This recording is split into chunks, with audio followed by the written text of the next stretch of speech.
तर रोज एक लसूण पाकळी खाल्ल्यास रक्तदाब नियंत्रित राहतो, कोलेस्ट्रॉल कमी होतो आणि हृदय निरोगी राहतं. पिठलं हे प्रथिनांनी भरलेलं असतं. बेसनपासून बनणाऱ्या पिठलामध्ये भरपूर प्रथिने प्रोटीन असतात, जे स्नायू वाढवण्यासाठी उपयुक्त आहेत. तांदळाचा भात थंड झाल्यावर फायबर वाढतं. थंड झालेल्या भातात रेझिस्टंट स्टार्च वाढतं, जे फायबरसारखं काम करतं. ते पचनासाठी चांगलं असतं आणि साखर झपाट्याने वाढवत नाही. लिंबू पाणी शरीरातील टॉक्सिन्स बाहेर टाकतं. सकाळी कोमट पाण्यात लिंबू आणि मध टाकून प्यायल्यास शरीर डिटॉक्स होतं आणि पचनक्रिया सुरळीत होते. नाचणी शरीरासाठी सुपरफूड. नाचणीत कॅल्शियम, आयर्न, फायबर आणि प्रथिने भरपूर असतात. लहान मुलांपासून वृद्धांपर्यंत सगळ्यांसाठी उपयुक्त. कोथिंबीर फक्त सजावटीसाठी नाही.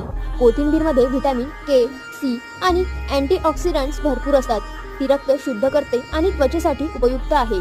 कांद्यात नैसर्गिक अँटीबायोटिक घटक असतात. कांदा अँटीबॅक्टेरियल आहे.